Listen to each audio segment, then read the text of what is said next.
السلام عليكم ورحمة الله وبركاته. الحمد لله رب العالمين، والصلاة والسلام على نبينا الكريم نبينا محمد وعلى آله وصحبه أجمعين. اللهم إنا نسألك علما نافعا ورزقا طيبا وعملا متقبلا. اللهم علمنا منه ما جهلنا وذكرنا منه ما نسينا، وانفعنا بما علمتنا وزدنا علما وارزقنا فهما. أما بعد، معاشر المسلمين rahimani wa rahimakumullah. Alhamdulillah, segala puji kita panjatkan kepada Allah Rabbul Alamin, Rabbul Izzati wal Jalalah, yang telah melimpahkan dan mencurahkan nikmat karunia-Nya kepada kita. Di kesempatan malam yang berbahagia ini, Allah Subhanahu wa taala memberikan taufiknya kepada kita untuk hadir dalam taman-taman surga dalam rangka menggapai salah satu ridha-Nya melalui majlis ilmu. Semoga Allah Subhanahu wa taala melimpahkan keberkahannya kepada kita semuanya dan memberikan kita kekuatan untuk istiqamah menjalankan agamanya sebagai hamba Allah tabaraka wa taala. Allahumma amin ya rabbal alamin. Salawat beriringkan salam untuk Nabi kita yang mulia, Nabi Muhammad sallallahu alaihi wasallam. Allahumma salli ala Muhammadin wa alihi wa sahbihi wa sallam. Ikhwani fid din, rahimani wa rahimakumullah. Di pertemuan kita yang pertama setelah libur selama bulan Ramadan, kami ingin mengucapkan salah satu ucapan yang diucapkan oleh para generasi salaf apabila mereka berjumpa, berpapasan dengan saudaranya setelah mengakhiri Ramadan adalah taqabbalallahu minna wa minkum. Kanu idza iltaqau ba'duhum ba'dha, mereka apabila berjumpa sebahagian dengan yang lainnya, maka mereka saling mendoakan agar amal mereka diterima oleh Allah Subhanahu wa taala dengan mengatakan taqabbalallahu minna wa minkum. Kami mengucapkan ini ahibati fillah agar kita saling mendoakan di atas kebaikan, karena boleh jadi dari satu doa di antara kita Allah kabulkan dan Allah menerima amal kita dengan doa itu. Tidak ada yang tahu apakah amal kita diterima oleh Allah Subhanahu wa taala. Namun orang-orang yang faham dengan pentingnya memiliki rasa harap untuk mengembalikan sepenuhnya urusan mereka kepada Allah, maka mereka akan senantiasa berdoa, berharap kepada Allah Subhanahu wa taala agar amal mereka tidak menjadi amal yang sia-sia. Karena betapa banyaknya kekurangan-kekurangan kita selama menjalani ibadah puasa, maksiat yang mungkin saja menjadi salah satu yang kita lakukan selama beribadah di bulan Ramadan. Oleh sebab itu, ikhwatal iman yang dimuliakan Allah Azza wa Jal, di antara hal yang disebutkan oleh para ulama bagaimana para salaf dahulu ketika mereka telah menyelesaikan kesibukannya di bulan Ramadan di dalam berbagai ibadah, mereka berharap dan berdoa kepada Allah Azza wa Jal agar amal mereka diterima. Bahkan Al-Imam Ibn Rajab Al-Hambali rahimahullah dalam kitabnya Lataiful Ma'arif menyebutkan 6 bulan setelah Ramadan berakhir mereka masih berdoa kepada Allah agar amal mereka diterima. Dan ini menunjukkan betapa besarnya dan betapa dalamnya rasa harap mereka, generasi salaf umat terdahulu, agar amal mereka diterima oleh Allah Azza wa Jalla. Mereka berdoa. Bulan Ramadan yang telah pergi meninggalkan kehidupan kita bukan berarti kita membiarkannya menjauh dari kehidupan kita begitu saja, akan tetapi hendaknya kita mengikat kepergian Ramadan dengan doa, sebagaimana para salaf dahulu mereka mengikat kepergian Ramadan dengan doa. Bahkan disebutkan 6 bulan setelah Ramadan mereka meminta kepada Allah agar amal mereka diterima oleh Allah Azza wa Jalla. Ini menunjukkan betapa besarnya kualitas mereka, betapa besarnya kualitas ibadah mereka, sehingga mereka menunjukkannya di dalam keseriusan doa. Namun bagaimana dengan kita, ahibati fillah? Adakah di hari ini kita masih berdoa kepada Allah agar Ramadan yang lalu menjadi amal yang diterima oleh Allah Azza wa Jalla? Adakah di antara kita yang masih terhubung dan terikat dengan kepergian Ramadan? Ataukah memang tidak ada lagi yang membuat kita terhubung dengan Ramadan yang telah berlalu? Ahibati fillah, kaum muslimin yang dimuliakan Allah Subhanahu wa taala. Allah Subhanahu wa taala menyebutkan bahwa tujuan Ramadan yang datang dalam kehidupan kita adalah untuk menghadirkan rasa syukur. Allah Subhanahu wa taala menyebutkan di dalam Al-Qur'an, tujuan didatangkan Ramadan dalam kehidupan hambanya agar mereka menjadi orang yang bersyukur.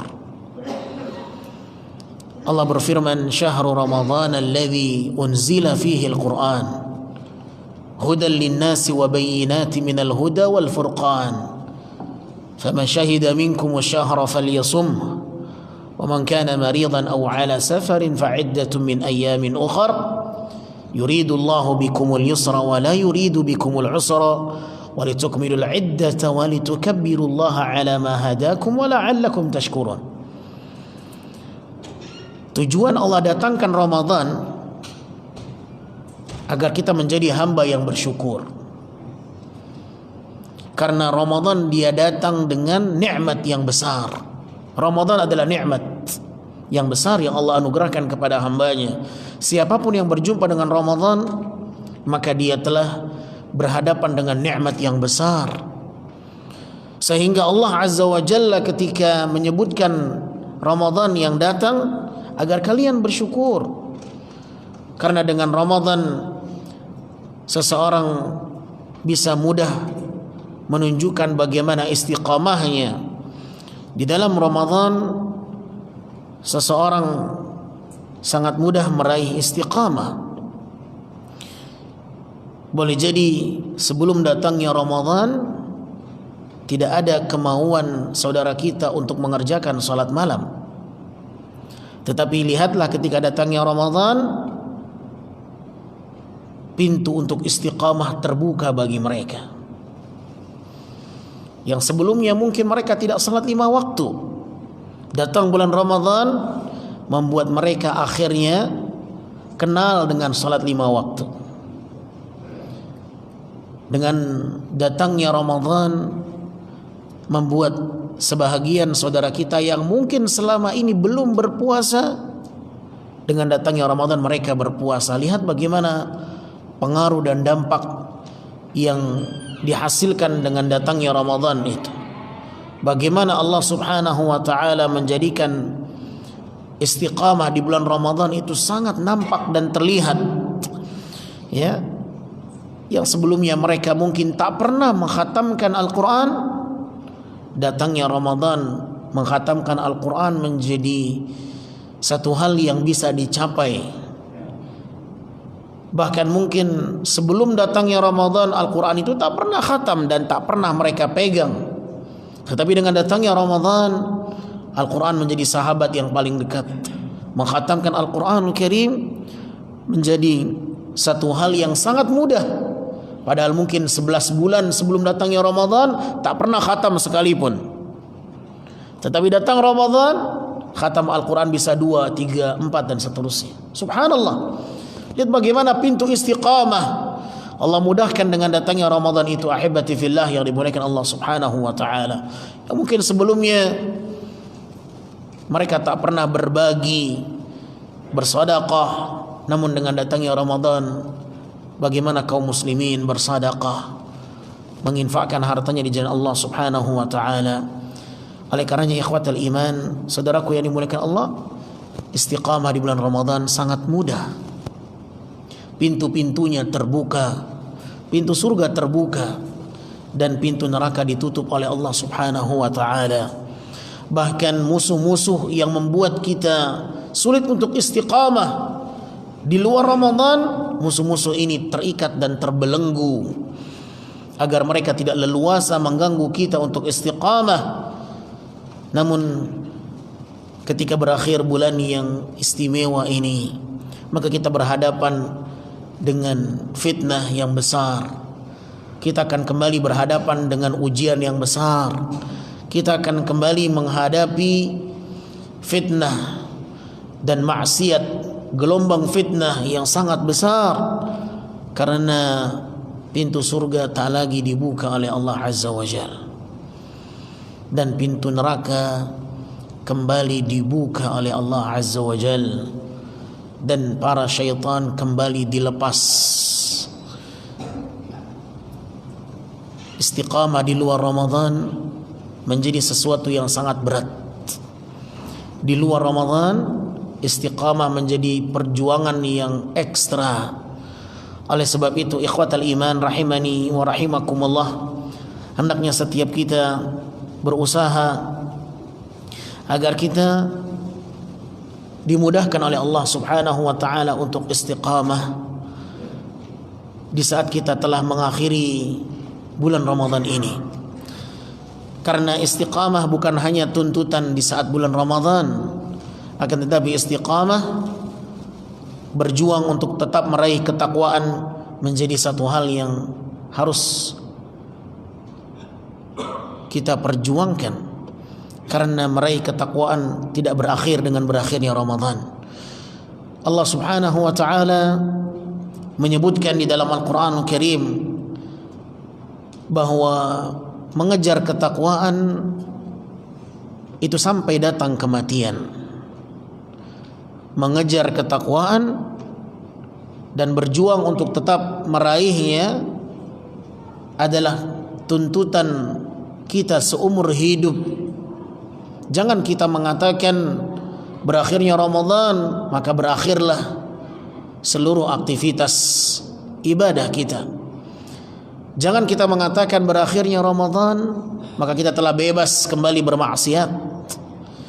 Jangan kita mengatakan berakhirnya Ramadan maka kita kembali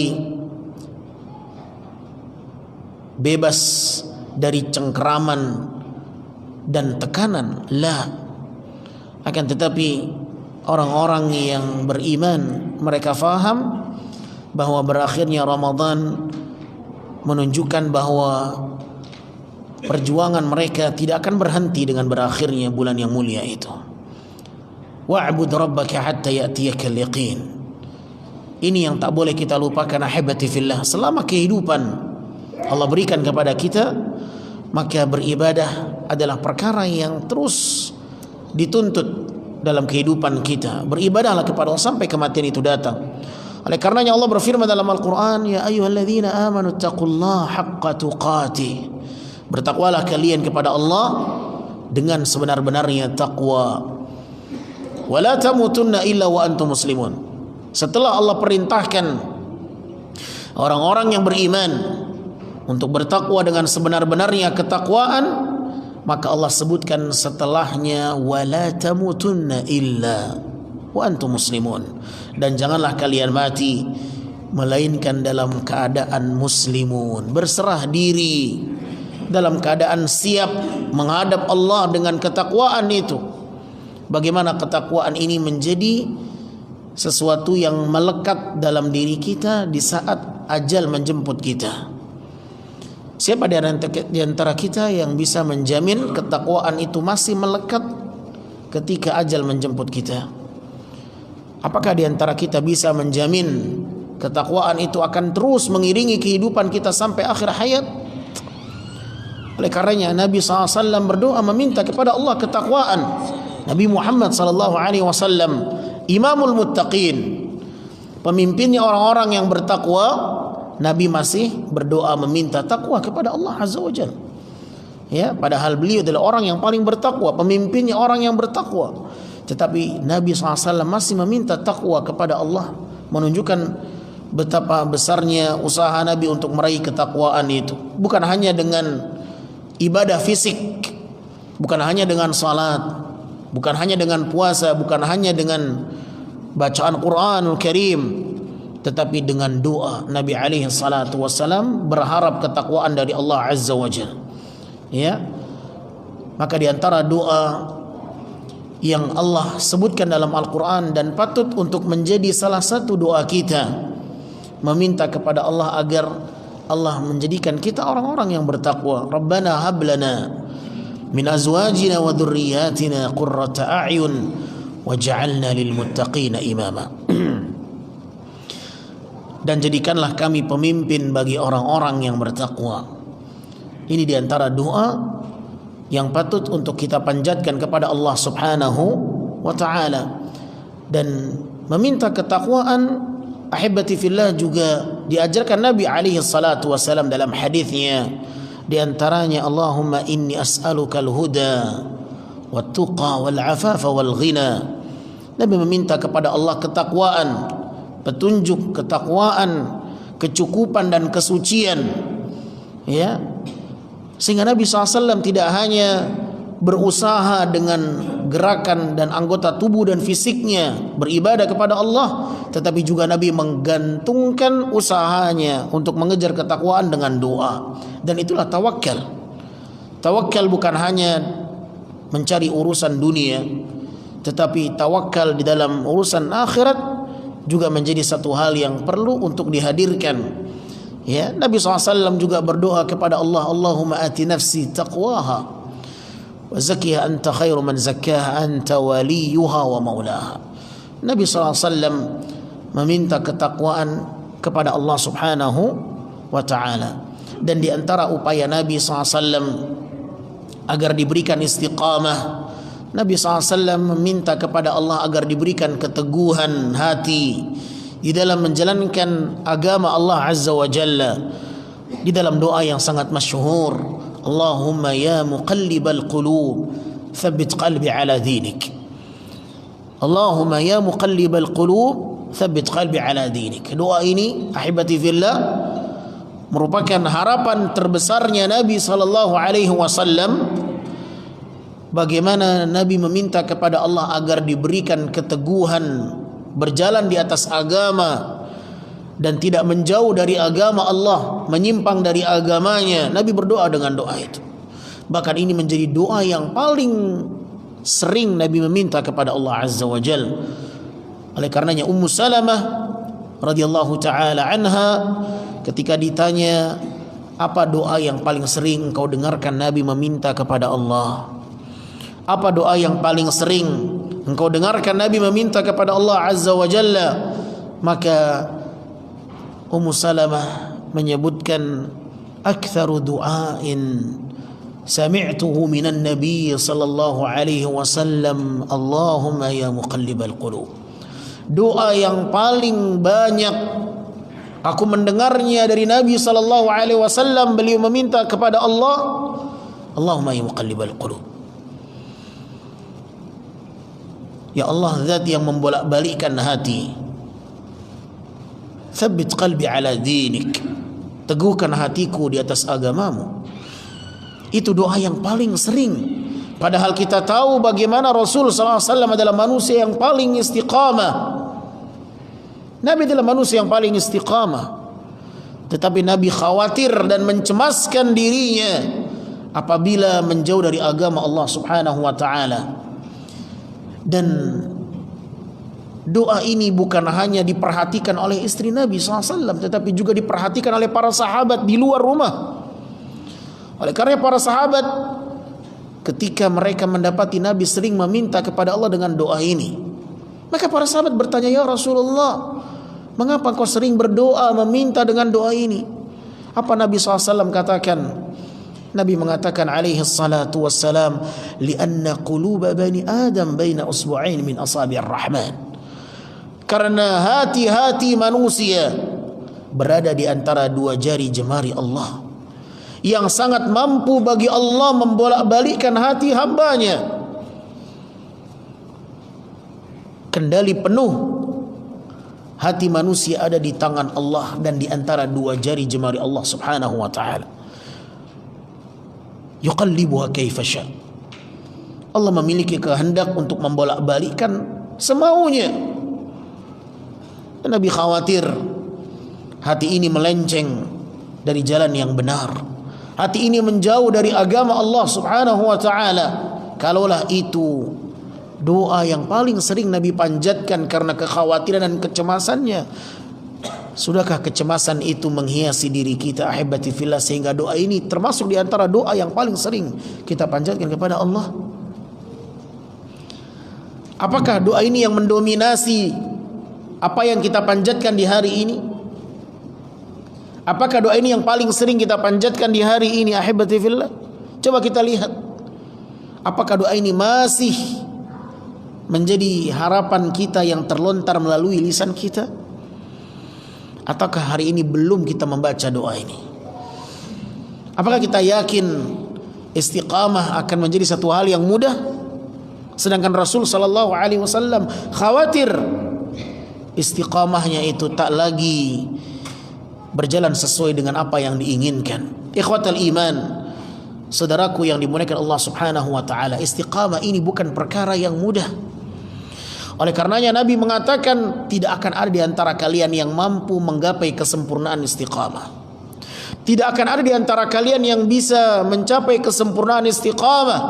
Di dalam sebuah hadis yang diriwayatkan oleh Imam Ibnu Majah dan disahihkan oleh Syekh Albani rahimahullah dari sahabat Thauban maula Rasulullah sallallahu alaihi wasallam, Nabi mengatakan istaqimu walan tuhsu. Istaqimu walan tuhsu. Hendaklah kalian meminta kepada Allah istiqamah, berjuanglah untuk menggapainya. Istaqimu. Kalau kita belajar bahasa Arab, ahibati fillah, huruf hamzah, sin dan ta yang menjadi awalan kata kerja itu bermakna talab, minta. Seakan-akan Nabi alaihi salatu wassalam mengatakan, gapailah, cari, tuntutlah, minta kepada Allah istiqamah itu. Berjuanglah, tuntutlah, utlubul ilm. Istaqimu ay utlub al-istiqamah. Istaqimu ay utlubul istiqamah. Mintalah kepada Allah istiqamah, cari, tuntut segala hal yang bisa mendatangkan istiqamah itu. Kemudian apa kata Nabi SAW? Walan tuhsu. Kalian tidak akan bisa meraih kesempurnaan istiqamah. Tetapi cari, perjuangkan, usahakan. Karena istiqamah ini sesuatu yang berat. Nabi SAW mengatakan, al-mutamassiku bid-din kal-qabid 'alal jamr. Orang yang berpegang teguh dengan agama seperti orang yang memegang bara api. Orang yang berpegang teguh istiqamah, bertahan di atas perintah Allah untuk mereka lakukan dan mereka jalankan, dan bertahan untuk meninggalkan larangan-larangan Allah. Silakan kita tanya diri kita, sudahkah kita berhasil bertahan di atas itu? Tidak pernah sedikit pun kita tergelincir melakukan maksiat? Apakah perintah Allah selalu kita jalankan tanpa ada yang terlalaikan? Apakah kita bisa istiqamah di shaf pertama terus? Tidak bermaksiat di hari ini, besok selamat dari bermaksiat. Istaqimu walan tuhsu, kata Nabi SAW. Istiqamahlah kalian, cari, berusahalah untuk mencari keistiqamah itu, walaupun kalian tak bisa sempurna meraih keistiqamahan itu. Walan tuhsu. Kemudian Nabi mengatakan apa setelah itu? Wa'lamu anna khaira a'malikumus salah. Ketahuilah sebaik-baik amalan kalian adalah salat. Seakan-akan Nabi alaihi salatu wasallam ingin mengatakan yang perlu kalian jaga dari istiqamah, yang paling terpenting salat, jangan tinggalkan. Apapun yang membuat kalian jatuh dalam perbuatan maksiat, salat jangan ditinggalkan. Tidak ada manusia yang sempurna, tidak ada manusia yang tidak bermaksiat kepada Allah. Apapun dosa kita, apapun maksiat yang kita lakukan, ahibati fillah, jangan tinggalkan salat. Karena dengan salat kita sedang berjuang, berusaha untuk mensucikan diri kita dari dosa. Salat mengapa harus dijaga? Mengapa harus selalu dipertahankan? Karena salat akan menjadi amalan pembersih. Oleh karenanya Nabi SAW mengatakan kepada para sahabatnya, bagaimana tanggapan kalian seandainya di depan pintu rumah salah seorang kalian ada sungai dan mandi di sana 5 kali sehari? Ara'aitum law anna bibabi ahadikum nahar. Bagaimana pandangan kalian seandainya di depan pintu rumah kalian ada sungai yang mengalir? Wa yaghtasilu fihi khamsan. Kemudian dia mandi di sana 5 kali. Ayubqi min daranihi syai'. Apakah akan menyisakan daki yang masih menempel di tubuhnya? Para sahabat menjawab, tidak ya Rasulullah. Fadzalika mithlu salawatil khams. Seperti itulah perumpamaan salat 5 waktu. Tidak akan menyisakan dosa. Maka Nabi SAW ketika menyebutkan bahwa istiqamah tidak akan bisa sempurna seseorang menggapainya, bukan berarti kita tidak bisa menjadi orang yang berusaha untuk meraihnya, tetapi kita bisa berusaha untuk selalu membersihkan diri kita dari segala noda, dosa dan kotoran yang mengenai kita. Memang kita bukan makhluk yang suci, kita selalu jatuh dalam kesalahan. Tetapi Nabi alaihi salatu wasalam tak membiarkan umatnya jatuh dalam kesalahan tanpa ada solusi. Nabi mengarahkan kita, wa'lamu anna khaira a'malikum shalah. Allahu akbar. Ketahuilah sebaik-baik amalan kalian adalah salat. Wa la yuhafidhu 'ala al-wudu' illa mu'min. Dan tidaklah dia menjaga wudunya melainkan dia adalah seorang yang mukmin. Seakan-akan Nabi ingin menyampaikan kepada kita, jaga salat, jaga wudu. Jaga salat, jaga wudu. Sering-seringlah berwudu. Sering-seringlah salat, maka otomatis sering-seringlah berwudu. Karena berwudu juga menjadi amalan yang tak bisa kita pandang sebelah mata. Hadirin yang dimuliakan Allah, berwudu ini amalan yang besar. Namun karena mungkin kita sering berwudu, kita menganggap wudu ini satu hal yang kecil. Lah, dia amalan yang besar. Rasulullah SAW pernah mengatakan, tidaklah seseorang berwudu dan memperbaiki wudunya, kemudian dia berdiri mengerjakan salat dan dia mengosongkan hatinya hanya untuk Allah, melainkan Allah akan membersihkan dosanya sebagaimana kondisi seorang anak yang baru terlahir dari ibunya. Tidaklah seorang berwudu dan menyempurnakan wudunya, kemudian dia berdiri mengerjakan salat, wa farragha qalbahu lillah, kemudian dia kosongkan hatinya hanya untuk Allah. Artinya apa? Dia berusaha untuk fokus, dia berusaha untuk khusyuk, dia berusaha untuk tidak lagi memikirkan hal-hal di luar salat, berjuang dengan kualitas yang terbaik di dalam salatnya, melainkan dia akan datang dengan rangkaian ibadah tersebut dalam keadaan seperti seorang anak yang baru terlahir dari perut ibunya. Illa raja'a ka yaumin waladatu ummuhu. Subhanallah. Ya, dari sini para ulama mengatakan dianjurkan untuk mengerjakan salat sunnah selepas wudu atau ba'diyah wudu. Ikhwatul iman rahimani wa rahimakumullah, maka di antara amalan yang perlu kita jaga untuk istiqamah yang paling mendasar adalah salat 5 waktu, jangan tinggalkan. Jadikan salat menjadi amalan yang selalu kita jaga. Otomatis apabila kita menjaga salat, kita akan menjaga wudu. Wala yuhafidhu 'ala al-wudu illa mu'min, dan tidaklah menjaga wudu melainkan dia adalah seorang yang beriman. Hadis ini sahih, disahihkan oleh Syekh Al-Albani rahimahullahu taala. Ikhwatul iman rahimani wa rahimakumullah. Istiqamah ini bagikan gelombang lautan.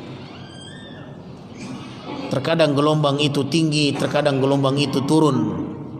Ada pasang surutnya. Oleh karenanya Rasul sallallahu alaihi wasallam mengatakan inna likulli amalin syirrah. Sesungguhnya di setiap amalan yang dikerjakan itu ada masa di mana dia mengerjakannya semangat. Wa likulli syirratin fatrah. Dan ketika dia bersemangat mengerjakan amal, dia akan memasuki fase futur. Dan itu semua akan merasakannya. Itu Nabi yang mengatakan alaihi salatu wassalam, wa likulli syirratin fatrah. Ya, dan di saat dia bersemangat mengerjakan amal, akan ada masa di mana penurunan itu dirasakan olehnya. Jemaah umrah itu di awalnya subhanallah semangat, dia pacu. Hari pertama dia pacu semangatnya, ya. Bahkan mungkin belum dia beristirahat di kamar, dia langsung tembak Masjid Nabawi. Ingin tahu bagaimana Masjidil Haram, belum sempat dia beristirahat. Nah, hari pertama, hari kedua, hari ketiga, subhanallah, jalan ke Taif, city tour, keluar kota Mekah. Akhi, antum ke Taif nanti nggak salat duhur di haram, nggak salat duhur di asar, nggak salat maghrib, bisa jadi. Itu sering terjadi karena jarak tempuh yang jauh, ya, bahkan nggak bisa maghrib, isya, asar, duhur. Kata dia, sekali-sekali kita cobain. Di awal dia ingin semangat mengejar salat di Masjidil Haram. Taib, subhanallah, lihat ahibati fillah, wa likulli syirratin fatrah. Dan ketika dia bersemangat mengerjakan sebuah ibadah, akan ada fase di mana dia mengalami masa-masa penurunan futur. Ya, dan itulah masa-masa yang sangat menentukan ahibati fillah. Oleh karena Nabi SAW mengatakan, faman kanat fatratuhu ila sunnati faqad ihtada. Barang siapa di masa-masa futurnya dia berusaha membawa dirinya kepada sunnahku, dia tetap menjaga di masa-masa penurunan itu untuk tetap berada di atas sunnah, faqad ihtada, maka dia adalah orang yang telah mendapatkan petunjuk. Wa man kanat ila ghairi dzalika faqad halak. Namun barang siapa di masa futur penurunan, tidak lagi bersemangat beribadah kepada Allah Azza wa Jal, dia tidak membawa dirinya kepada sunnah Nabi sallallahu alaihi wasallam, maka dia menjadi orang yang binasa. Ikhwatul iman rahimani wa rahimakumullah. Itulah mengapa Nabi meminta kepada Allah Subhanahu wa taala agar diberikan istiqamah, kekuatan, ya, berdoa kepada Allah agar diberikan keteguhan di atas agama Allah Subhanahu wa taala, karena berharap kita mengakhiri kehidupan ini dengan amal saleh. Tidak ada usaha yang bisa kita lakukan mengakhiri kehidupan dunia ini melainkan dengan amal saleh dan terus melakukannya. Li'anal ibrah bil khawatim, karena yang menjadi penentu adalah bagaimana penutupnya, akhir dari perjalanan kehidupan kita. Ya, al-ibrah bil khawatim. Yang menjadi acuan, yang menjadi penentu adalah bagaimana penutupnya. Boleh jadi kita di awal bersemangat, di pertengahan kita bersemangat, namun di akhirnya wal'iyadzu billah kita tergelincir dan menjadi orang yang tidak mendapatkan husnul khatimah. Innar rajula la ya'malu bi'amali ahli al-jannah wa la yakunu bainahu wa bainal jannati illa dhira' fayasbiqu alaihi al-kitab. Rasulullah SAW mengatakan, sesungguhnya di sana ada seseorang yang melakukan amalan-amalan penghuni surga. Kebiasaan hariannya amalan saleh. sehingga tidak ada yang membatasi dia dengan surga kecuali hanya jarak satu hasta saja. Saking dekatnya dengan apa? Dengan surga. Karena amalannya menggiring dia dekat dengan surga. Nabi mengatakan la yakunu bainahu wa bainal jannati illa dhira'. Antara dia dengan surga hanya satu hasta. Fayasbiqu alaihi alkitab. Tetapi ternyata dia didahului oleh ketetapan Allah Azza wa Jalla. Apa yang Allah tetapkan untuk akhir perjalanan dia? Fayasbiqu alaihi alkitab wa ya'malu bi'amali ahli an-nar. Ternyata akhir dari penutup kehidupannya amalan penghuni neraka. Itu yang telah Allah gariskan untuknya, sehingga dia menutupi akhir hayatnya dengan amalan penghuni neraka. Akhirnya dia tak jadi masuk ke dalam surga, padahal tinggal satu hasta lagi. Oleh karenanya ikhwatal iman, jangan pernah kita merasa bangga dengan pencapaian ibadah yang kita lakukan ini. Hati-hati dengan permainan syaitan. Hati-hati dengan permainan iblis yang sangat halus. Mereka makhluk halus, tak bisa kita lihat dengan mata. Maka tipu daya mereka pun halus. Ahibati fillah. Ya. Oleh karenanya Al-Imam Ibnu Qayyim Al-Jauziyah rahimahullah mengatakan, "Idza fataha Allahu 'alaika bab as-siyam fala tanzur lil muftirin nadhrat izdira." Apabila Allah buka untukmu kemudahan untuk berpuasa, jangan kau memandang orang yang tak berpuasa dengan pandangan rendah. Wa idza fataha Allahu 'alaika babal jihad fala tanzur lil qa'idin nadhrat izdira. Seandainya Allah bukakan untukmu kemudahan untuk bisa berjihad, jangan kau melihat orang yang tak ikut berperang dengan pandangan rendah dan meremehkan. Wa idza fataha Allahu 'alaika babal qiyam fala tanzur lin na'imin nadhrat izdira. Apabila Allah mudahkan untukmu, Allah buka untukmu kemudahan mengerjakan salat malam, jangan kau melihat orang yang tertidur dengan pandangan rendah. Wa rubba muftirin wa qa'idin wa na'im akramu 'ala Allah 'azza wa jalla mink. Boleh jadi orang yang tertidur, orang yang takut berjihad, orang yang tak berpuasa lebih mulia di sisi Allah dibandingkan engkau. Karena ketika kita mengerjakan ibadah kita bangga dan ujub, maka amal kita tidak akan naik kepada Allah Subhanahu wa taala. Innaka antabita naiman wa tusbihu nadiman khairun min antabita qa'iman wa tusbihu mu'jaba fa innal ujba la yas'adu lahul amal. Engkau tertidur di malam hari namun di pagi harinya engkau menyesal karena tak bisa bangun, itu lebih baik dibandingkan engkau di malam harinya mengerjakan salat tetapi di pagi hari yang kau ujub dengan amalanmu, itu amalan yang tidak akan pernah terangkat kepada Allah Subhanahu wa taala. Kita dengarkan ahibati fillah panggilan azan terlebih dahulu. Wa sallallahu wasallam ala nabiyina Muhammadin wa alihi wa sahbihi wasallam.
أشهد أن محمدا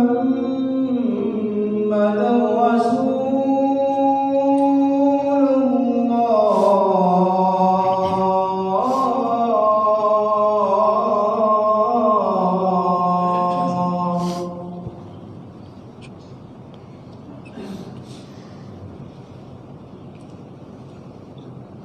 حي على الصلاة.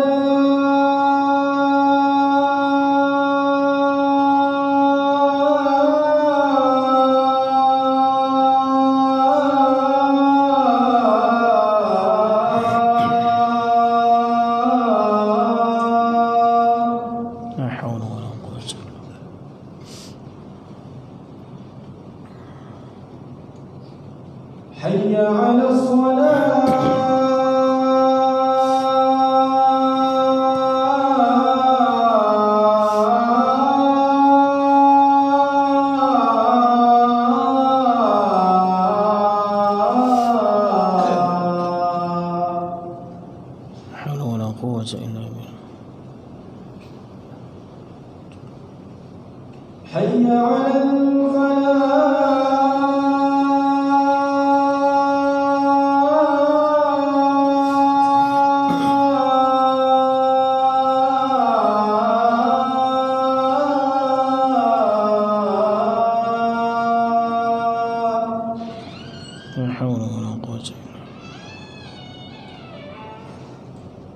حي على حي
على رب هذه الدعوة التامة صلاة القائمة.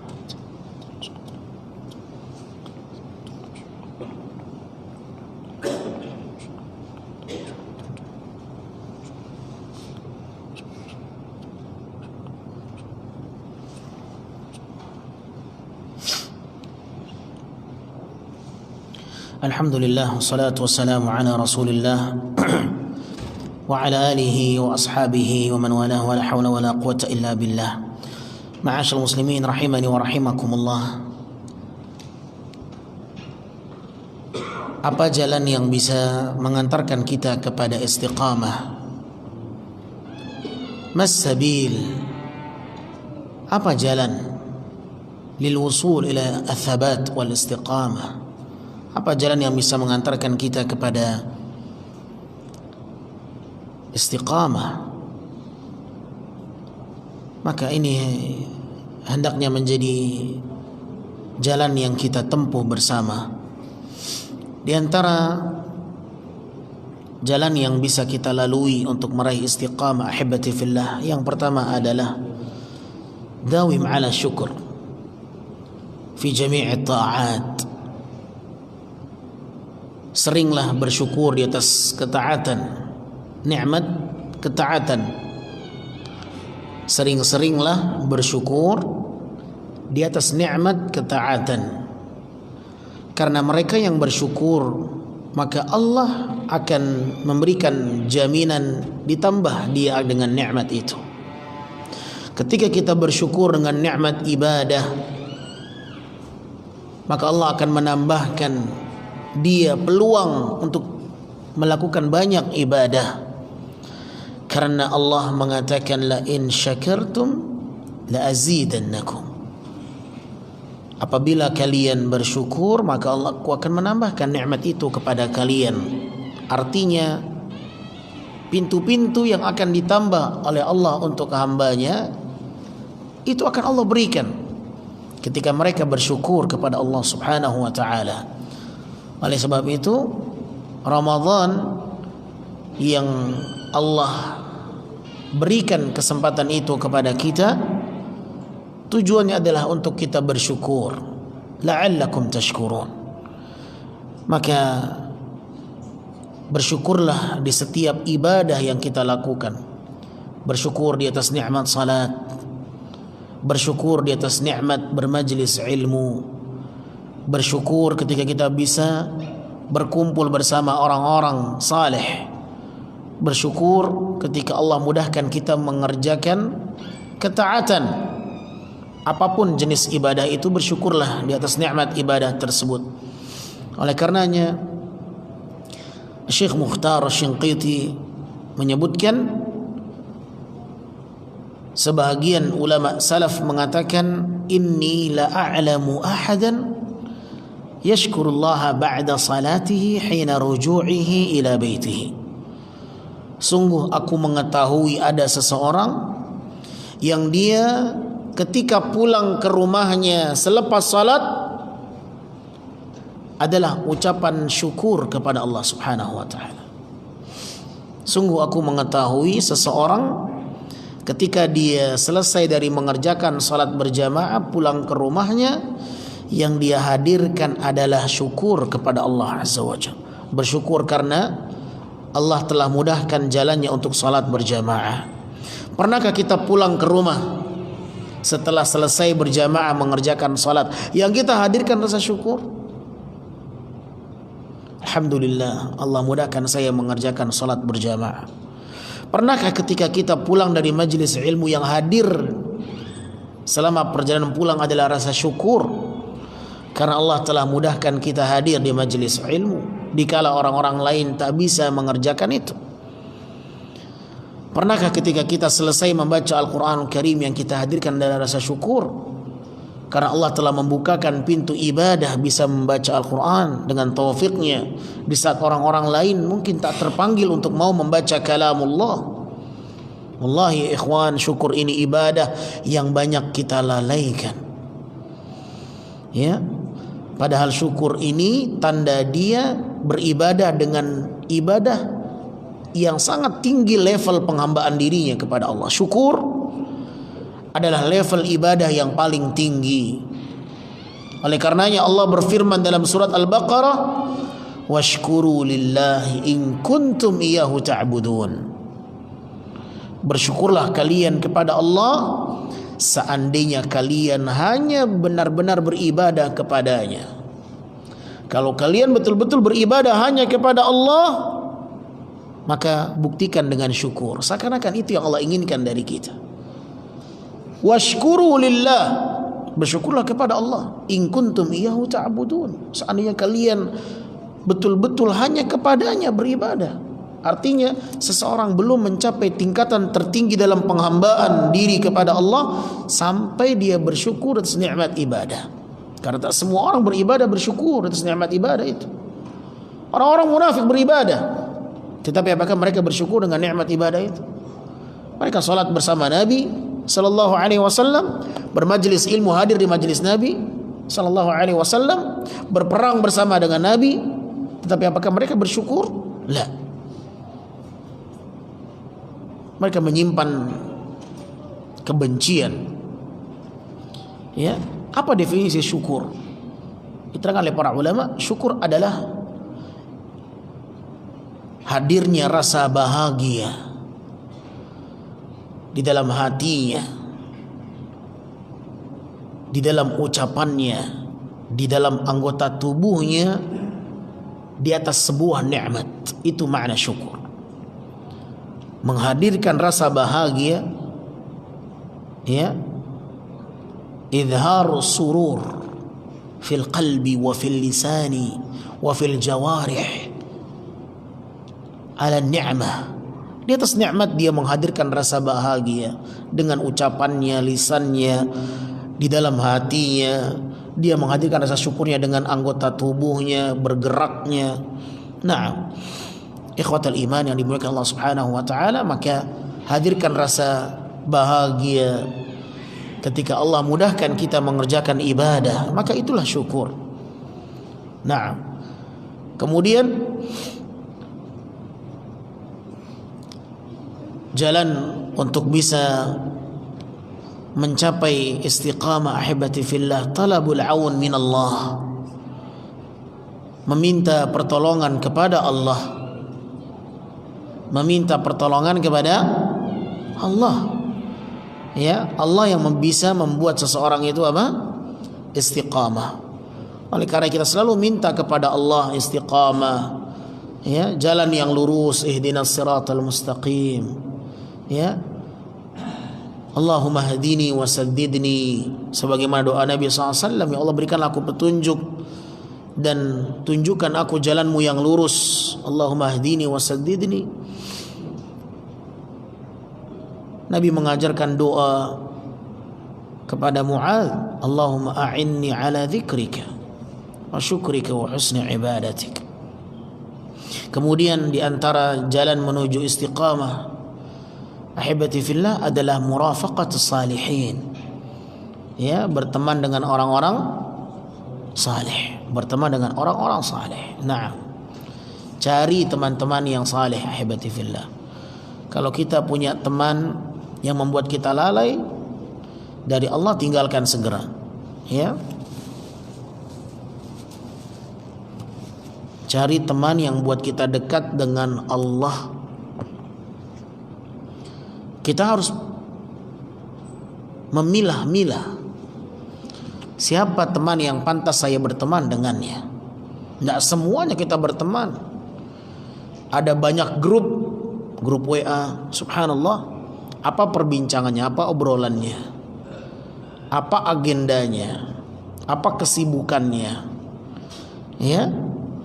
Maka memilih teman yang saleh itu perkara yang disyariatkan dalam Islam. Mathalul jalisi salih wa jalisi su kahamilil miski wa nafikhil kir. Perumpamaan orang yang berteman dengan orang saleh seperti orang yang sedang bertransaksi dengan orang yang membawa minyak wangi, yang sedang berdekatan dengan orang yang membawa minyak wangi. Dan ini hadis yang masyhur yang insyaallah kita mengetahuinya ahibati fillah. Dan orang yang berteman dengan teman yang buruk seperti orang yang sedang dekat dengan pandai besi yang bisa memungkinkan terkenanya dia dengan api yang membakarnya atau bau yang tidak sedap. Kemudian ahibati fillah, kita harus menyadari pentingnya teman yang saleh itu. Ya. Kenapa saya harus berteman dengan teman yang saleh? Karena para ulama mengatakan as-sahibu sahib. Teman itu akan menarik kita kepada kebiasaannya. Ya. Kalau dia punya kebiasaan baik, maka kita akan diajak untuk melakukan kebiasaan-kebiasaan baik. Tapi kalau kita berteman dengan teman yang buruk, maka dikhawatirkan kita akan ditarik dengan kebiasaan buruknya. Nah, sebagaimana kisah seseorang yang membunuh 100 jiwa. Orang yang membunuh 100 jiwa dari kalangan Bani Israel, ya, ketika dia ingin bertaubat, maka dia diarahkan oleh orang yang berilmu untuk mendatangi tempat orang-orang yang banyak melakukan ibadah, mencari lingkungan yang kondusif, ya, agar dia tidak terpengaruh dengan teman-temannya yang lama yang selalu melakukan keburukan.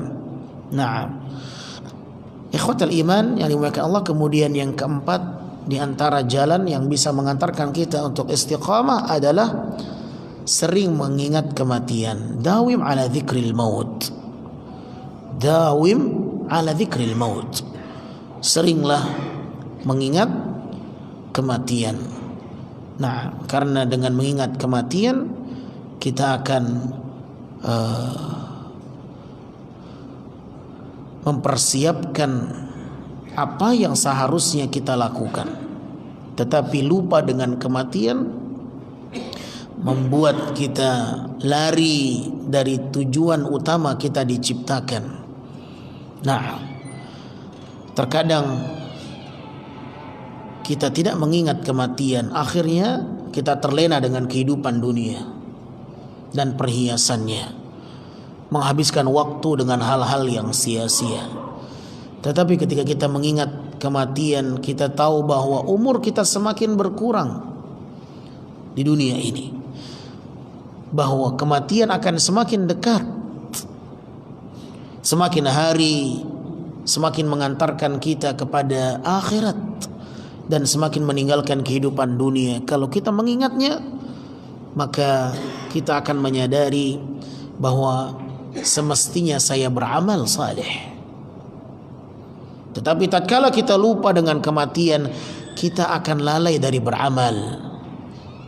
Makanya orang yang cerdas adalah orang yang mempersiapkan sesuatunya setelah kematian. Apa yang akan dia bawa setelah kematian itu? Itulah orang yang cerdas, selalu berpikir, apa yang akan saya bawa setelah kematian ini? Apa yang akan saya bawa di saat aku mati? Ini adalah orang yang cerdas, menyiapkan bekal ketika kematian itu datang. Banyak orang yang mengejar dunia, tetapi ketika kematian datang, semuanya akan dia tinggalkan. Yang akan menemaninya di saat kematian datang adalah satu-satunya amal saleh. Istrinya akan meninggalkan dia, keluarganya akan meninggalkan dia, hartanya tidak akan ikut dengan dia. Ya, yang akan menemani dia hanya satu, amal salehnya. Nah, Rasul sallallahu alaihi wasallam telah menyebutkan itu dalam hadis yang sahih. Baik.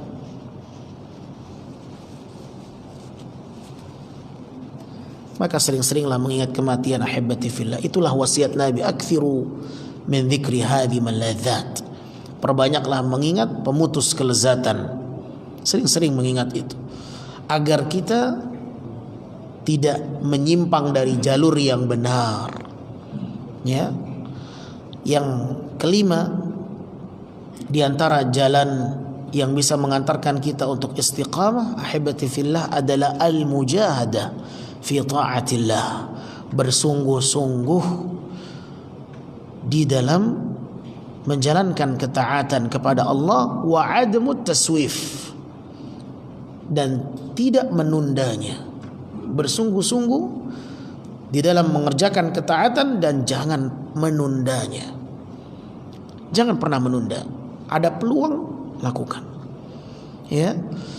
Karena menunda-nunda amal ini membuat kita lari dari istiqamah. Ya. Oleh karenanya bersungguh-sungguh harus menjadi satu hal yang hadir bagi kita yang ingin istiqamah. Bersungguh-sungguh adalah perkara yang harus mengiringi harapan orang-orang yang betul-betul ingin istiqamah itu. Karena bagi mereka yang bersungguh-sungguh, maka Allah akan berikan jalannya. Walladzina jahadu fina lanahdiyannahum subulana. Bagi mereka yang bersungguh-sungguh, kata Allah, kami akan berikan jalan-jalan kami. Allah akan buka jalannya.